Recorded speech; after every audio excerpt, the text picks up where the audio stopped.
بسم الله، السلام عليكم. ان شاء الله قاع تكونوا بخير. اليوم ان شاء الله جبت لكم وصفه تاع بكري اللي هي كيكه الملعقه. بكري كان اي واحد يتشهى كاش حاجه حلوه نديروا له غير هذه الكيكه تاع الملعقه، بالخف توجد. اسرع كيكه ممكن انك تحضريها، بالخف توجد. ابقوا معي حتى الاخير باش تشوفوا الوصفه.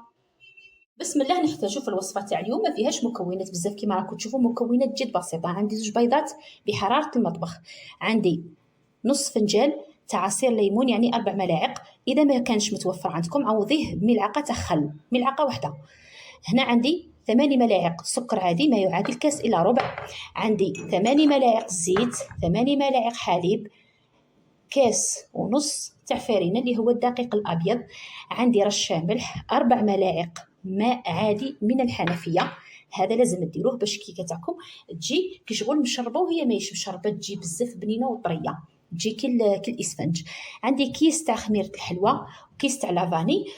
الكيكه تاع اليوم راح نخدمها لكم يعني بالطريقه التقليديه تاع بكري قبل ما تظهر خميره الحلوى. كانوا بكري يعني في الستينات والسبعينات قبل ظهور خميره الحلوى كانوا يخدموا الكيكات تاعهم بخميره الخبز، والبنات تجي هايله كيما راكم شفتوهم دائما. اذا يعني حبيتوا تاكدوا من المعلومه روحوا حوسوا في الكتب تاع الطبخ، الكتب القديمه تاع الطبخ، راح تلقاو باللي كل انواع الكيكات تاع زمان كانت تخدم بخميره الخبز. الكيكه تاع اليوم راح نخدمها في الاشواغ، تحبوا تخدموها بالروبو خدموها كيما حبيتوا، يعني الانسان كاع ما يصعبهاش على روحو. نشوفوا البيضه الاولى والبيضه الثانيه، نزيد عليها لافاني بالخف. توجد هذه الكيكه بالخف كاع ما تديلكمش الوقت والو. ما شفتوا نزيدوا عليها كاس الا ربع تاع السكر عادي يعني 8 ملاعق.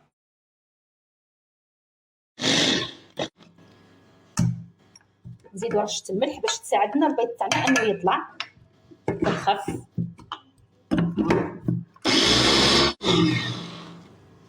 شوفوا هنا يعني بعد ما بيض لي الخليط شويه، هذا بيض وسكر ورشه الملح. نزيدوا عليه الزيت، ما تخافوش ديروه دفعه واحده، والحليب ثاني، ونزيدوا 4 ملاعق تاع ماء، ونزيدوا عصير ليمون،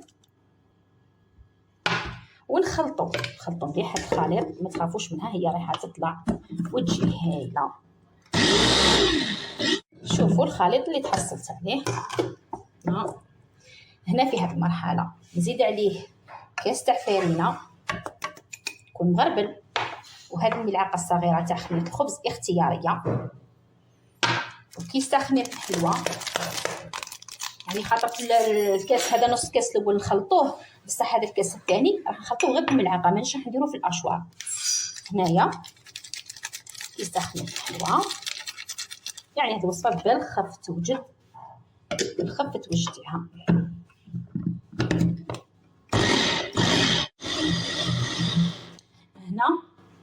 هنا خلاص راني كملت بالاشوار، ما نسحبوش. هنا غير في الاشوار نفسه نوخروا هذه. شوفوا الخليط اللي تحصلنا عليه هنا غير في الاشوار، مانيش راح نجبدو كاع معين بزاف. نجيبو سباتشيلا ونبداو يعني ندخلو هذيك الكميه تاع الفرينه اللي بقات لنا. هذا ما حليت عليها. شوفوا نخلطوا مليح هذا الخليط. شوفوا يعني ما حبيتش نرفد المواعين باش هكا نوريكم بلي يعني في دقيقه توجد هذه الوصفه هذه بالخف توجد. غادي لكم هنا باش تشوفوا. شوفوا الخليط اللي تحصلنا عليه هنا. الفرينه راني مغربلتها هنا، نخلطوا غير. شوفوا منها راني نخلط ومنها راني نضيف الفرينه. ها خلطوا بالخف غير بيديكم، ما تستعملوش الاشوار في هذه المرحله. يعني غير نص كاس الاول استعملنا فيه الاشوار، هذا الكاس الثاني ما نستعملوش الاشوار، يعني غير كيما هكا غير بهذه الطريقه. شوفوا يعني حتى تختفي الكميه الاولى باش نزيدوا الثانيه كيما راكم شفتوا غير هنا بالاشوار. دخلوها مليح هكذا، تفاداو انها يعني دير لكم حبيبات.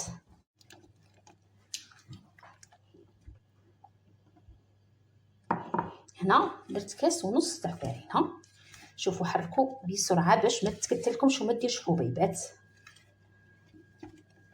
بعد ما كملنا شوفوا الخليط اللي تحصلنا عليه. شوفوا ان شاء الله يكون باين. ها انا راني دايره فيها الخميره تاع الخبز، ما غاديش ندخلها مباشره، يعني ما راحش نديرها دوك في السنيوه، راح نخليها تريح حوالي ربع ساعه باش هذيك الخميره تاع الخبز ترطاب وتذوب وتتفاعل في وسط هذا الخليط.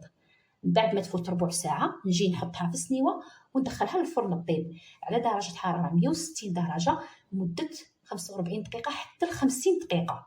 وكي تكون يعني كي تكونوا دايرين كميه كبيره خلوها ساعه حتى ساعه وربع، بصح هذه كميه راهي قليله، تسمى راح نخليها 45 دقيقه حتى ل 50 دقيقه. كي توصل 50 دقيقه ندخل فيها خدمي، اذا خرج لي ناشف معناتها صاي نخرج الكيكه تاعي. واذا ما كنتوش دايرين فيها خميره الخبز حطيها في السنيوه تاعك دوك مباشره، حطيها في السنيوه تاعك ودخليها طيب وتاكلي على ربي. اذا هنا نغطيها بنفس البلاع تاع هذا تاع الاشوار ونخليها ربع ساعه ونرجع لها. شوفوا المقاس تاع هذه السنيوه عندي 15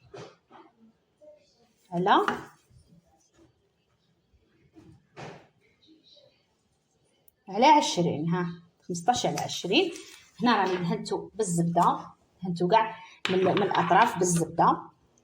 هنا في الوسط راح نفرش له ورق الطبخ، ومنا راح ومن فوقها ثاني راح ندير شويه تاع الزبده. تحبوا تغبروه غير بالفارينه غبروه، بصح انا من سنيوه جديده راح نفرش له ورق الطبخ.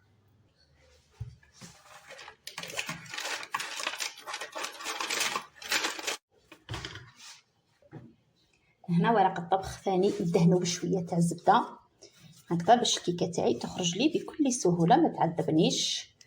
يعني اذا كانت سنيوتكم جديده وكنتوا اول مره تستعملوها يستحسن انكم ديروا هذه الخطوه هذه بلا ما يعني قدام لكم السنيوه شويه.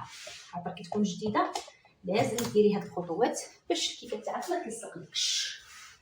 هنا كما راكم تشوفوا بعد ما دهنت السنيوه تاعي، هنا بعد ما دهنت السنيوه تاعي وفرشتها نجيب الكيكه تاعي اللي راهي ريحت، خليتها ريحت حوالي ربع ساعه. شوفوا هذيك الخماره قاع تفاعلت. هنا خدمناها في الاشوار، يعني ما كثرنا لا مواعين لا والو، خلطوها شويه هكذا تخافوش منها، هي راه فيها خميره الحلوى رايحه تطلع كاع ما تخافوش منها، فيها الخميره الفوريه.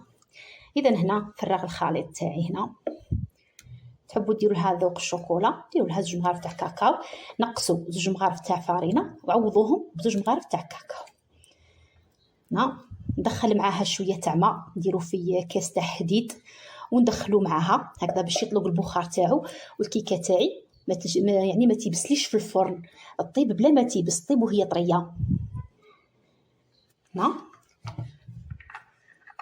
نمشيو الخليط مليح، من بعد نحطوه شويه نخبطوه نتخلصوا من هاد الفقاقيع.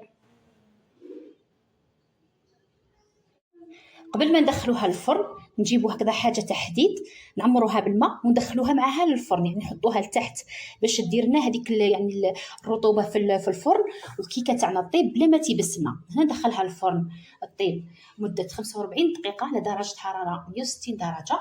بعد ما نحسها طابت نخرجها ونزينوها مرحبا.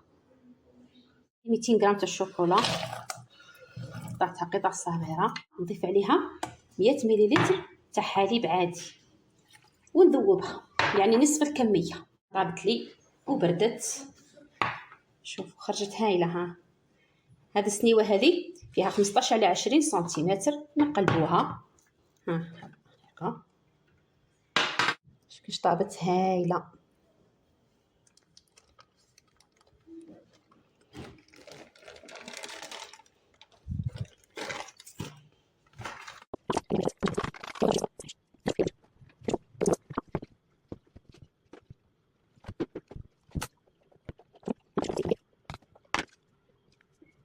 هنا بعد ما ذوبت الشوكولا مع الحليب شوفوا سقيوها حطوها سلطه فوقيه تاع فوق، ومن بعد هنا الفوق نجيبو سكين ولا اي حاجه من هكا نديرو فوق هكا باش تشرب الماء.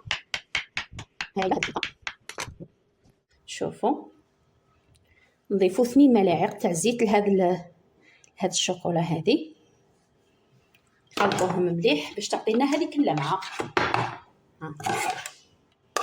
شوفوا ومن بعد نزينو الكيكه تاعنا. هنا نحطو في هذا الثقوب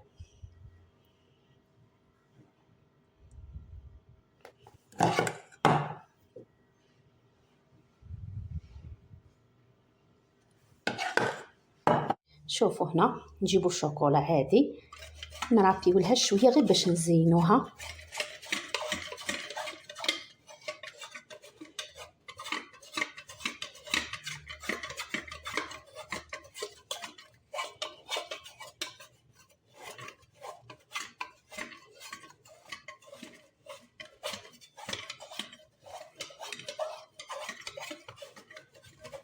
يعني إذا تشهيتوا حاجة حلوة ما عليكم غير بهذه الوصفة بالخف توجد وبزاف بنينة وسهلة في التحضير تاعها.